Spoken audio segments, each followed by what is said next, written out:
Hey everyone, welcome back to another episode of All in the Name of Growth. I'm really excited today to have on special guest Dana Williams. She is a StrengthFinders coach, and I just have to say that I am so excited about this. I love StrengthFinders. If you don't know what it is, we're going to jump into it and let you know what it is, how and why you need it. Before we get into all of that though, Dana, welcome. Thank you so much for getting on today. Yes, thank you for having me. It's exciting. Of course, I'm passionate about helping people birth their purpose through their strengths. So, Yes. so excited to be here today and talk through your strengths with you and share with the audience what what that actually means. Yeah. I'm so excited. I've been really looking forward to doing this interview, and I we've had some scheduling stuff, and I was so excited when your name was on the list of people today. I was like, yay, we get to dive into this, because StrengthFinders for me was a really it was kind of a pivotal point in my life. I first discovered StrengthFinders in 2017. At that time I was in a network marketing company, and they were trying to help people be more successful. And so they really dove into StrengthFinders and had everybody kind of understand their strengths. And for me, it was really interesting because I felt like up to that point, personal development was really about like identifying your weaknesses and then overcoming them, right? Absolutely. And I think that that's probably common for a lot of people. And so when I got StrengthFinders and I could look at myself from a different perspective, from a different angle, and really look at my future self from a vantage point of I have strengths and I can really embrace them. It was like somebody literally threw me a lifeline. Yeah. Up to that point, I felt like I was kind of drowning in all of the things that weren't right about me, right? That were all of my weaknesses and places that I was falling short and things that I needed to strengthen. And when I got to this point where I could look at it from just like a breath of fresh air, it was so empowering for me. And I know that, for a lot of the people that were around me at that time that were also experiencing this, it was like a huge shift, an energy shift. Right. And so that was, when we started having conversations about what would be a good podcast, what would be valuable in sharing with people, that energy aspect of it was just like at the top of my list of things I really wanted to talk about, was how to really manage yourself from a place of energy rather than from your time, because I think we as a society get really caught up in like time for money and, balancing our time and all of that kind of stuff, whether it's in our work, in our family, and, the way that we get paid, all of that stuff it all comes from a time perspective. But I think that on a higher level, a better way of managing ourselves is from an energy standpoint. So that's what we're going to kind of go. We're going to follow the path down into that today. I'm so excited that you're here to guide people down. Thank you. I love this too. And I too was just like you. 2015, I was at work at Southwest Airlines as a leader. And we did this assessment, and it was like, oh my gosh, the light bulb just kind of went off. And when you're passionate about something, and I found my calling as a leader in helping that team around me and the people that I worked with make sure they knew their calling, make sure they knew what they were made of. Because I just got off a call. It was a mastermind group, and I couldn't believe how many people had never heard of. We call it Clifton Strengths now. It used to be called StrengthsFinder. Yeah. And several people were feeling like just so upset with themselves because they hadn't achieved what they wanted to achieve, and their business wasn't where it was supposed to go. And I said, well, have you unlocked your unique talents yet?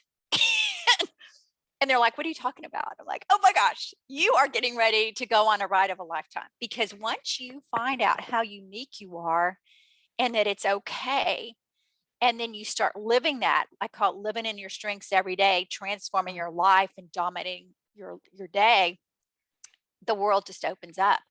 Because I think naturally, as you said, we tend to go back to, well, you're really good at this, but you need to work on this, which is weakness fixing. And the whole concept, when Dr. Clifton created, it was called StrengthsFinder at the time, back 5 decades ago. Yeah. He created it when he was sitting with some other psychologists and they were studying what was wrong with people. And he said, what if we study what's right with people and help them do more of that? Yeah. Yeah. And so he came up with the profile and then he bought the Gallup companies in the 90s. And then the profile went online, in the 90s as well. And then now 28 million people have taken it. Mhm. But there's still so many people who haven't taken the assessment. Right.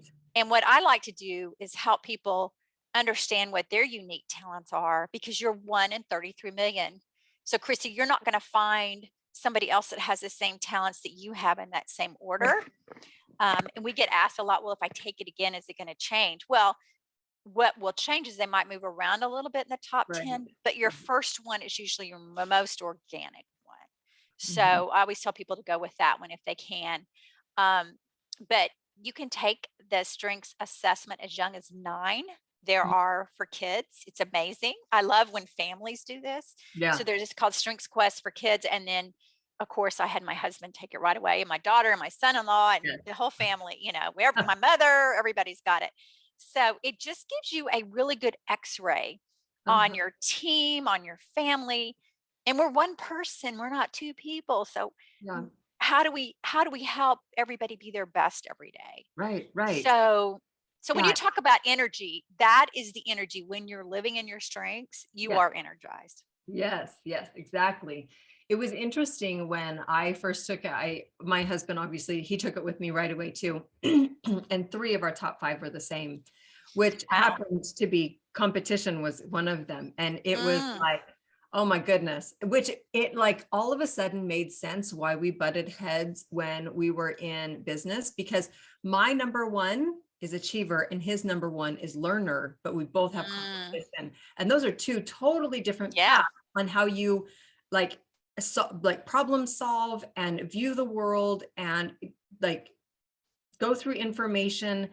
And it was like, okay, this is totally making sense why I just want to get crap done and he wants to like analyze everything and Yeah. like like learn it all first. And so Mm, it was really really interesting to be able to identify that and see. And then I had my daughter take it too.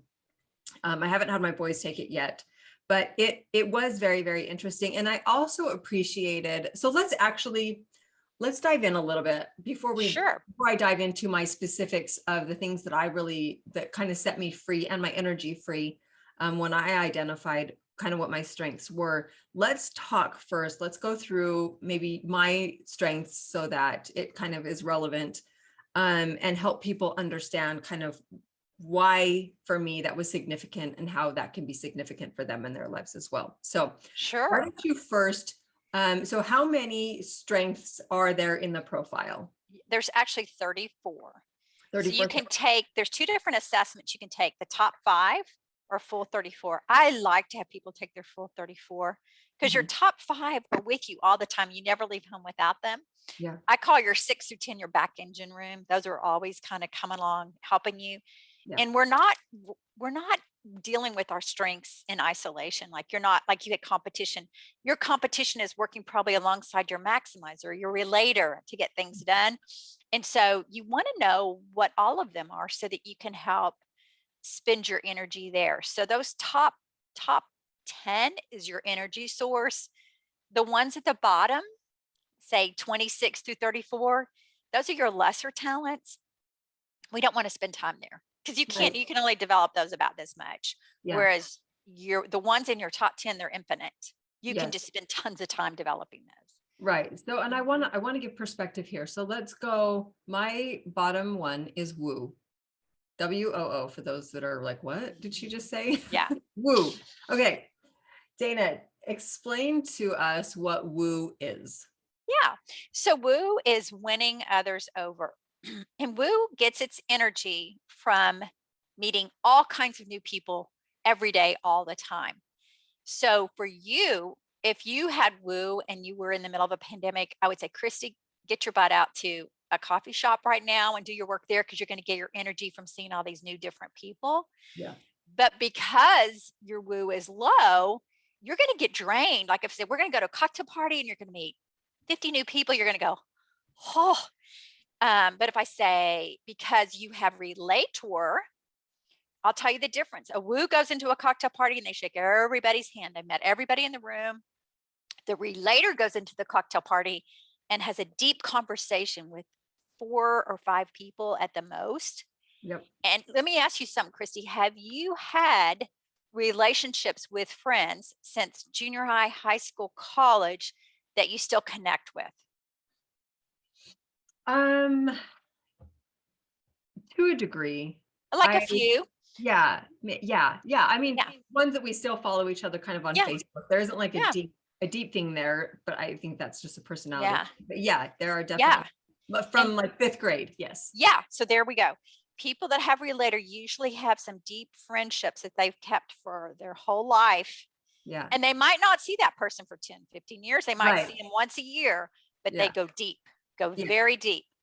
And they're very focused on that group or that person Hmm. and going really deep with them. Whereas a woo is just going to go in the room, get to know everybody and go, okay, let's go to the next place.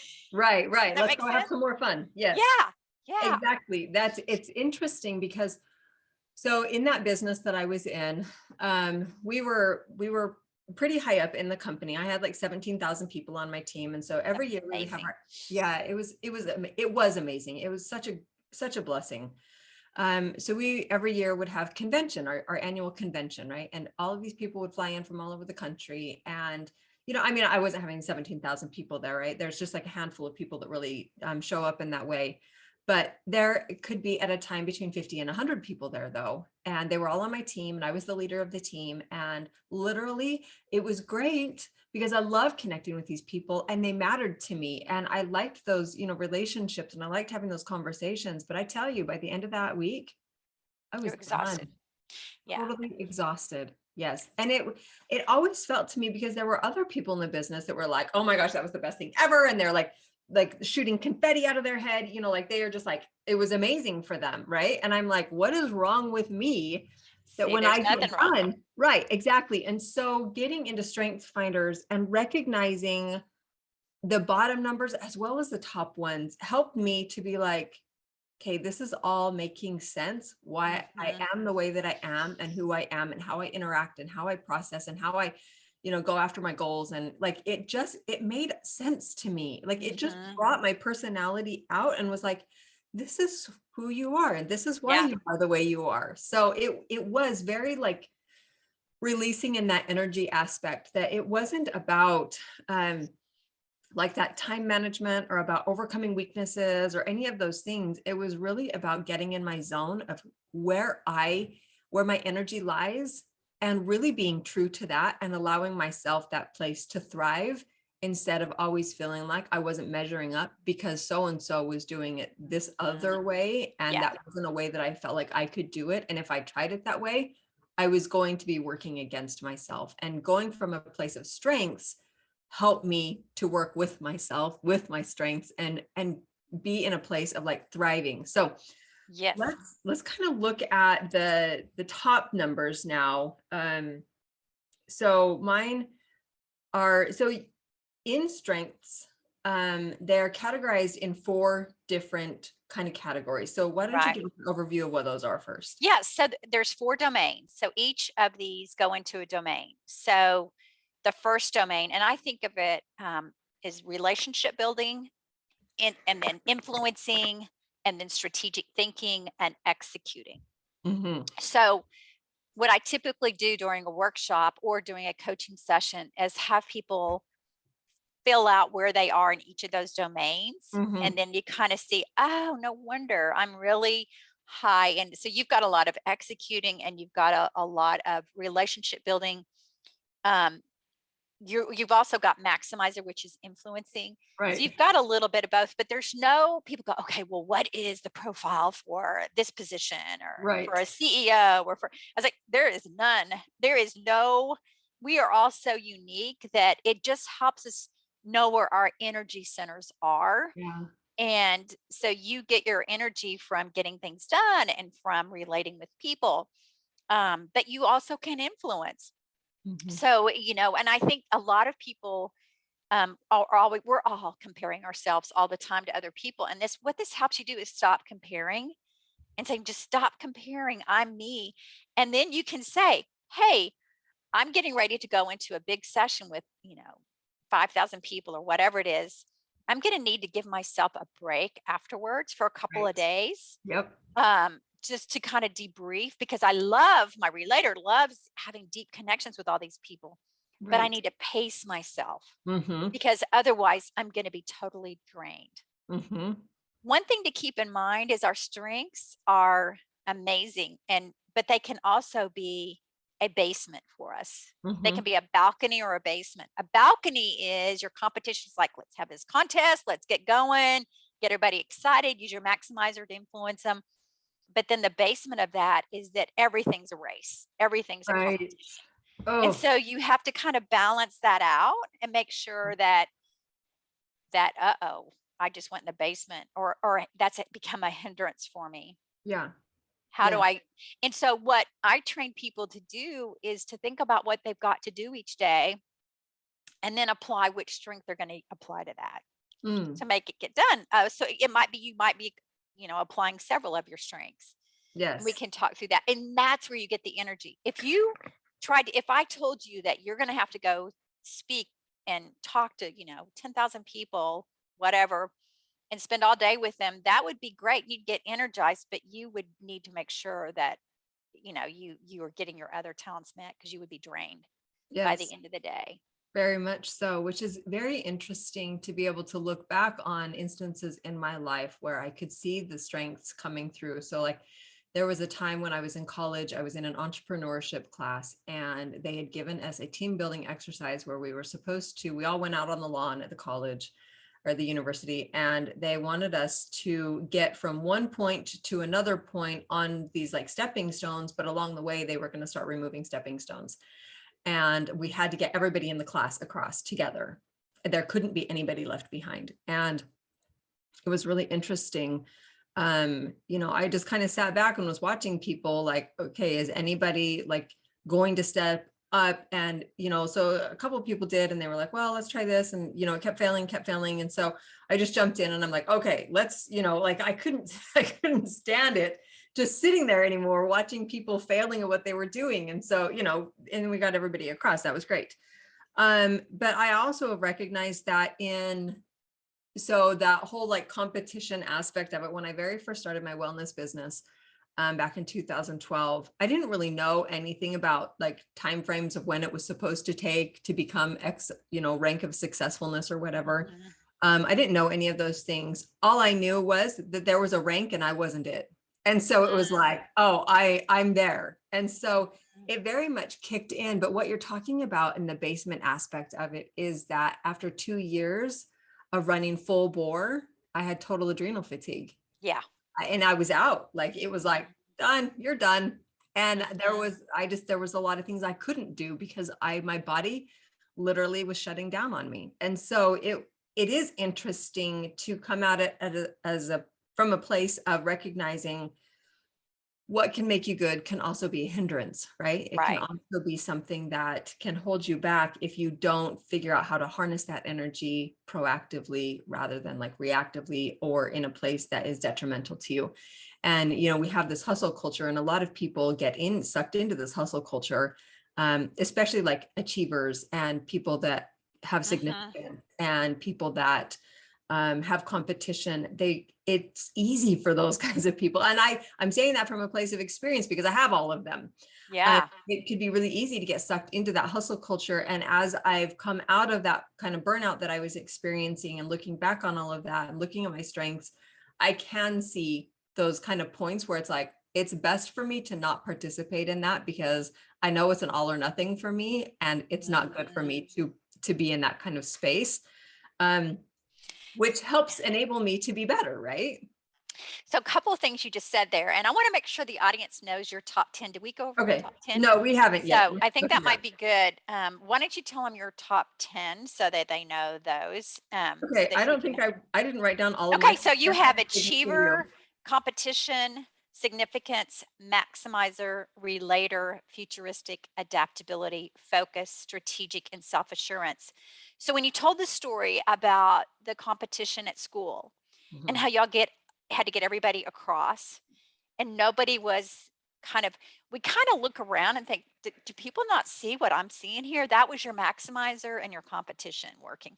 You probably didn't have very many people with competition in that group, or if you Right. did, it manifests itself differently. And I want people to be aware of what they've got, because when we come to the boardroom table, when we come to a meeting, we might be thinking, like, I have ideation. I'm thinking, is nobody not seeing this idea like I'm seeing it? But that's when we get the permission to say, I have ideation and this idea just came up. Let me bring it up.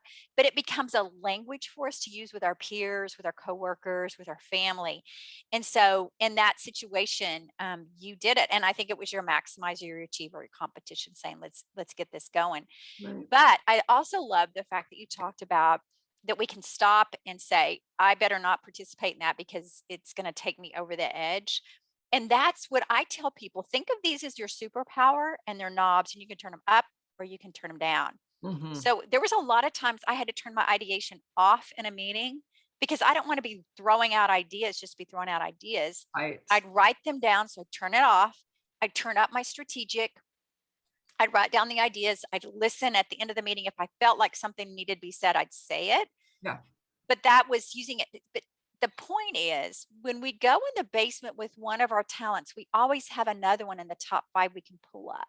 Mhm. So in your situation, you probably pulled up your relator, Mhm. and you probably thought, and your focus, and thought, I need to focus on me right now and not be and let Mhm. that competition go down. Yeah. So you did that naturally, but we want to train people how to do that all the time. Mhm. So when we're feeling overwhelmed, we can say, okay. And right now, coming out of pandemic, we have so many leaders right now that are burnt out, so many family Yeah. people working from home, just like you said. And so it's like really doing that self assessment of, where am I and what do I need right now? What are my strengths am I going to use to charge me up? Right. Yeah. And being able to tap into that. So do you want to really quick just kind of go down, you went through the list kind of quickly, and then Yeah. nobody knows what any of those Any of things those are. But mean, we give just yeah. a brief highlight of kind of what those are. Yeah. So I'm going to give you the real high level of Yeah, each yeah, of these. yeah. I'm not, I'm just going to go through. But so your achiever is number one, and that is typically what we see across the world. There's certain talents that are, and when I call it a talent, it's a strength, that are Mhm. higher in the top 10 than others, and achiever seems to be one of those. So achiever gets its energy from getting a list done and checking it off at the end of the day. And Mhm. if they did something that wasn't on the list, they'll go ahead and write it down and check it off. Yeah, Just yeah. get some of that energy, right? And then competition is that you get your energy from always looking at other people and what they're doing, and that helps you have a barometer of where you want to go. Mhm. Because then you're saying, like I say, my husband has competition. I said, who are you looking up to, or who is the person that's, and he goes, well, I kind of have my own kind of thing going. He kind of does his own competition with Mhm. himself. And so everybody has that within them. So competition is, you get energy from coming up with a way to have a scorecard. You need a scorecard Mhm. for Yeah. everything you do. And then significance is, you want to be a part of something bigger than yourself. So Dr. Clifton, who created the Strengths Finder, which is now called Clifton Strengths, Mhm. he had significance. Well, look at what he created, this tool that's helping Right. all these people. He said, well, if 1 million people can really know their strengths, that'd be great. Well, look, 28 million right now. When Yeah. I started in 2015, I think the number was around 15 million. So it is just grown a lot. And then you've got relator, which we talked about that. So deep relationships with people that you've known for a while, you go deep with them.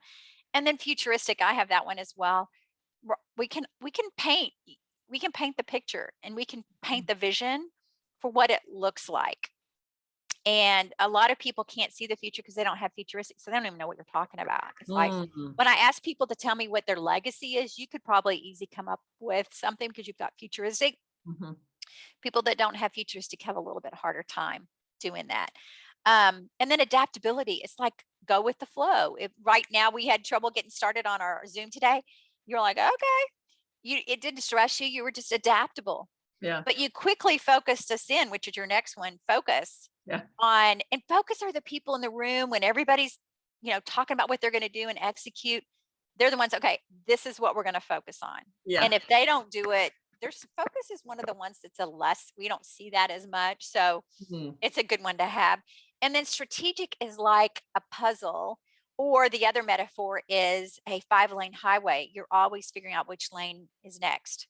Oh, we're going to go Totally. around this car. So we always have a plan A, a plan B, and a plan C, Yep. strategic. Yep. And then the last one is self-assurance. That's just your internal compass. You can go into a room and talk about anything or talk to anybody and feel okay. You got it. You have a strong internal drive. Yeah. That makes sense. So that I did those very quick without reading all the definitions, but No, that was I great. always like metaphors and Yeah. sharing kind of what they mean. Well, it helps to be able to relate on a personal level rather than it just being like a nebulous sentence that we're like, Yeah, yes. absolutely. The thing Absolutely. that I liked about what you were talking about there in futuristic is helping you to understand how some people don't have your strengths. And so when you speak or you act or you try and get people on board or you try and have a conversation with people and you're like, oh, there's this blah, blah, blah, blah, blah. And they're like, what are you talking about? Like, I don't even think in that way. And that's my husband Yeah. and I. Like, it's totally different in the way that we think and process and see the world, which it was really beneficial for us in our marriage to be able to identify each other's strengths and say, that makes sense about you. And it's almost like you, for some reason, and it's weird, it's almost like you're able to give grace to people a little bit easier. Absolutely. Because you understand that your strengths are not their strengths and that their strengths are something totally different. And you're able to help kind of buoy them up in encouraging them to play to their strengths rather than having them feel like they need to always have that self-deprecation of I'm not good enough because I'm not whatever this other person is that they're like trying to become. Because for a lot of people, Absolutely. that competition aspect where you're saying, for me, there's always somebody out there that's like, okay, I want to achieve that Measure. level of whatever they have, right? Like that it becomes, it almost becomes like envy is your guide to, and it's not envy in possessions or whatever. Right. Like, it's that you use Just that not as a self-deprecation, like I'm not good enough. It's as a, what is it about them that I'm envying that gives me kind of a point of like, oh, that is something in my life that I want to achieve. And so that's what I'm really reaching for. It's not that you want to be them or, any of that Right. kind of stuff. It's just that it helps you be able to kind of identify what it is you're actually wanting to achieve and gives you kind of a roadmap to get to that point. And Go ahead. Christy, those have been with you since you were a child. So you can probably think back if I asked you to tell me some stories about when you were a child and you were playing sports or you were doing something where you were competitive. You'll start coming up with stories.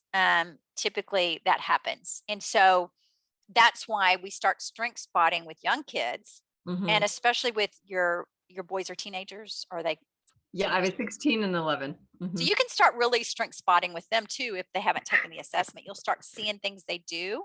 Right. And it's pretty exciting. So just wanted everybody to know that these have been with you since you were a child. So Yeah, definitely. And it's actually kind of interesting because as you're saying that, I'm looking back at my childhood and I'm thinking, when were times where, maybe competition reared its head or relator. And, one of the things about relator, I know that we talk about it from a relationship perspective and being able to have a deeper conversation. But I think that one of the things that relator has been able to help me do and really pinpoint the identification of it, because I know that I've had it, but I didn't have a term to put with it. And it's really about being able to look at other people's circumstances and relate to them on some level, right? That it gives you an ability or an outlook to be able to say, I see you for who you are. And here's my maximizer wants to come in and be like, and we're going to get you to the next level, Yeah, maximizer likes to take things from good to great, right? And relator is, I want to get to know more about the people I already know. So how do I get to know more about them? Whereas woo is, I want to get to know more people. Yeah. We talked about the differences there. Yeah. So Which is really, it's nice to be able to identify, the difference between like relator and woo, for example. I really appreciated because I had people in my business at that time. I know somebody who is a woo and like, it's her number one. And she is just like the life, all the energy, all the, she's like, bring it, and I'm like, not at all like that. But it was good to be able to identify not just what they like, who has what strengths, but what it means for them, and how you can, like for me as a maximizer, how can I help them be successful in their life and the things that they're trying to achieve from a point, from the vantage point of, this is what makes you great. So let's really dial more in. of that. Yeah. Yeah. And I'm glad you brought that up, because right now we know that people want to feel valued and they want to make sure that their work is meaningful. Mhm. And so if you're a leader or you're in a position where you're working with a team, by you knowing everybody's strengths and their talents, it helps them say, I see you and I know you and I care about you. And I'm going to make sure that as we work on projects or as we work together, that you get to be your best self every day, Yeah. and that you're seen for who you are instead of who you like. I was working with a team last week in Houston, and the leader was telling me yesterday, she goes, wow, it's just so neat to hear that one of my people had this strong thinking talent I didn't realize they had. And I'm going to tap into that now. So, talk about your husband is deep thinker because he's learner and he's probably got those strategic thinking talents. You've got a lot of these executing talents, but how great that is as a team. Yeah. Yeah, it is really great when you can identify that and recognize it for what it is and say, okay, this is my lane and that's your lane. And those are your talents and, your gifts and strengths. And these are mine. And we're not going to cross over into each other's lanes, because that's where things kind of get ugly. But it's been really good to be able to identify those things for, one another, and also in a team setting, like you're saying, in business, to be able to identify, just kind of, it gives everybody kind of like you just know where everybody is. And when you go into a room with these people, like if you know what their top strength is, or even maybe their top two, it just helps you be able to have a conversation, a more productive conversation, because you know what's going on inside of their head, and you know how to tap into that talent, like that lady was saying that you were talking about. Exactly. And it becomes a language for you that is kind of like Switzerland. It's like, okay, guys, I have futuristic, so I'm thinking about this. And it gives you that permission slip to say, yeah, hey, I'm thinking, or with my husband, he'll go, honey, why are you, we don't even know what we're doing tomorrow, and you're planning 6 months from now. That's another way how it goes in its basement, but being able to use it as a language and tease each other. But the one thing I want to make sure I say, and this is so important, that teams strengths do not develop on their own. They develop in relation to others. So you and your husband, or you and your team, are well-rounded as a team. And that's what we want. We don't want everybody to be Pringles, to be alike. But we want you as individuals. You don't need to be well-rounded. That's what the team brings. And so then it gives us that permission slip to go, oh, it's okay that everything is in relationship building and not in strategic, or it's okay that, and so that's what we want to feel well-rounded as a team, and always be seeking the power of working with others. Yes. But know that what we bring uniquely to the team. Yes. I love that you said that. I love that you said that, actually, because there's a story about Henry Ford when, back when he was starting Ford Motor, and somebody had made an article about him. And in the article, they had said that he was, oh my gosh, the word, it starts with an I, ignorant. They said that he was ignorant. And so he ended up doing this lawsuit for, libel, for them saying bad things about him that weren't true. And oh my goodness, it went before the court, and they were like asking him all of these random questions about, like dates of this and this event and this person. And he, like, to try and prove that he was ignorant. And he said, he finally made the point after this ridiculous questions were being asked of him. He said, why would I spend all of my brain power filling up my mind with useless knowledge when I have a team of people around me that specialize in the things that they need to know? And when I don't know it, I can ask them.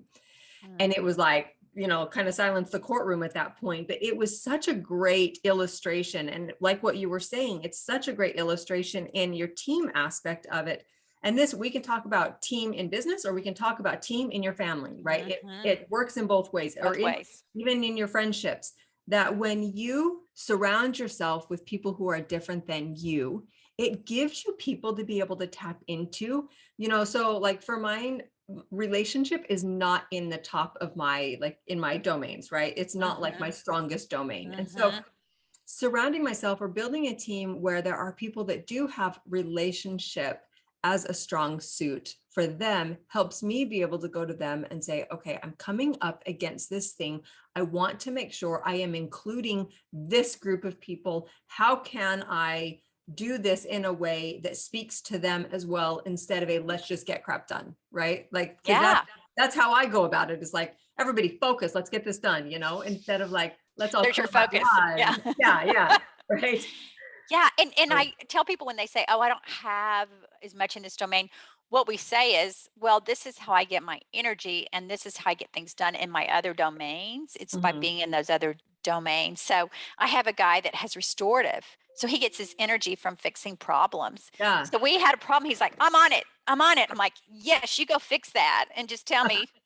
And then I've got another gal that has input, and I'm like, can you go research this? Cause my input's not as high as yours. And she goes, oh, this is so much fun. I'm so energized because I get to go research this for you. Right. So, to Henry Ford's point, yes, we're not supposed to be well-rounded and be all those things. And it gives us so much energy to say, whew, I don't have to do all that. Yeah. Somebody else can do it. And I just kind of want to bring it back to that idea of what we were talking about at the beginning of time management versus energy. So as being a coach and helping people, and, having done this at SkyWest Airlines or at Southwest Airlines, and, kind of having this come full circle now where you're a coach helping people identify these things. And I'm sure that this comes up a lot, the time management, going at it from a time management aspect of it. Like, today I need to get this, and this done, even though they may be things that you could outsource to somebody else or delegate, or, just take off your list altogether.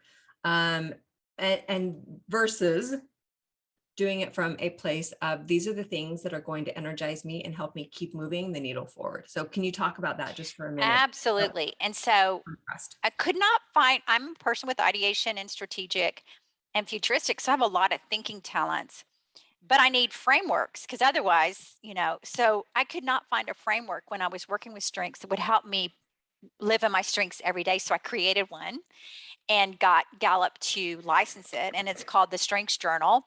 Awesome. And it's basically a case-bound book that you basically every day say, what is my outcome for today? What is my outcome? Like this morning, it takes 10 minutes to do this.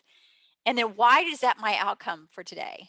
Yeah. And I have a lot of podcasts today, and I had a LinkedIn Live. So my outcome today was that we would have engaged audiences all the way throughout. And, why is that? Well, because we want to grow. Yeah. And then I had to think about, okay, what are the 3 things that if I don't get anything else done today, what are the 3 things I need to get done? So one of them was building content. I've got to get that done by the end of the day, and I have an hour to finish that up. So then I think about, well, what strength am I going to use to help me do that? So I picked my strategic, and I picked my responsibility, because that's number 6. Yeah. So if I don't get that done, responsibility is boosting me to give me the energy to get that done. And my strategic is helping me with that.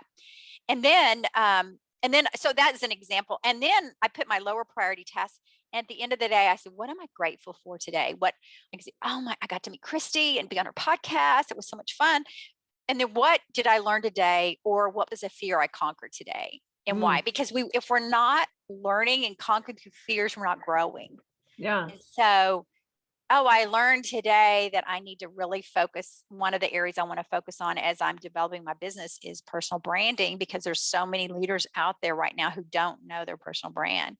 And that's one of my expertise is in marketing. So, it's just kind of putting that down every day. Or if I hear a podcast, I can write that at the bottom of the journal every day. So it's just a quick thing.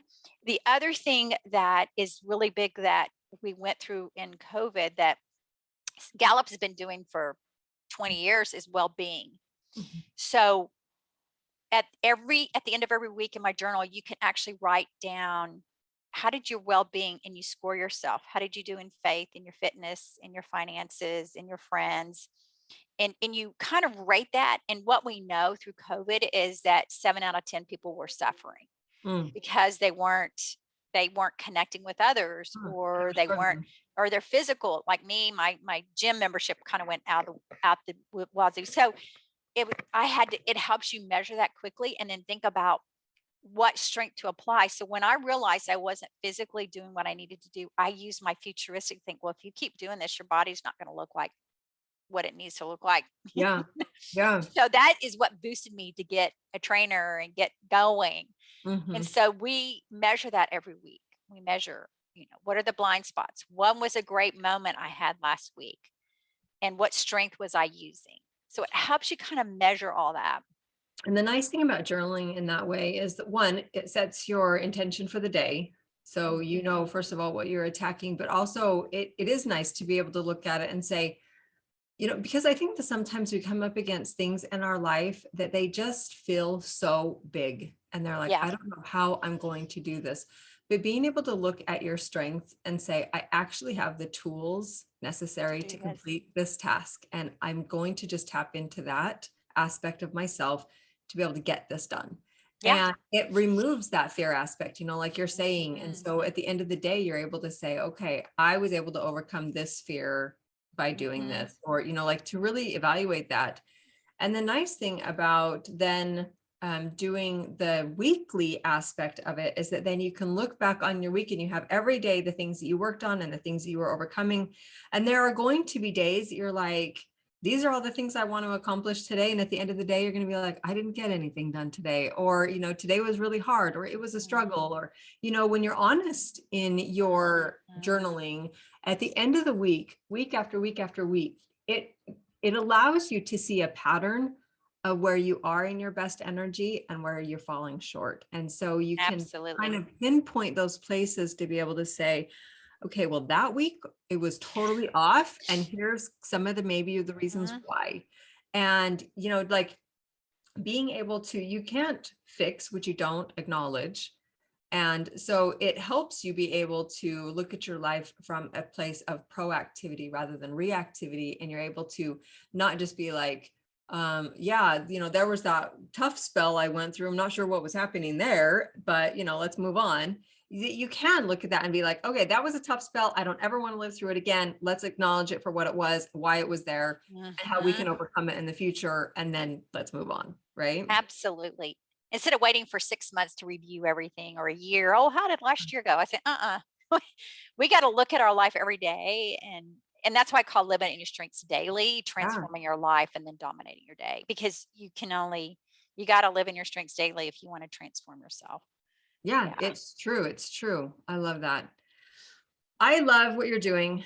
I'm just Thank so you. grateful that you got on and that you found this. It's funny because you were in a career and obviously you were enjoying it. You were there for a really long time. And then you found Yeah. something you were like, oh, oh, I like this. This This is is my great. calling. Yeah, yeah. Mhm. And being able to tap into that. I love that Mhm. you came around full circle and that you're giving back to the community, Oh, as a thank you. whole and showing up in that way. It's so valuable and so needed for people to be able to see themselves clearly and to understand how they can move through their lives from a place of being empowered rather than a place of being disempowered and like always feeling like there's something wrong with them. So Yep. just huge, huge kudos to you and the strengths Thank community you.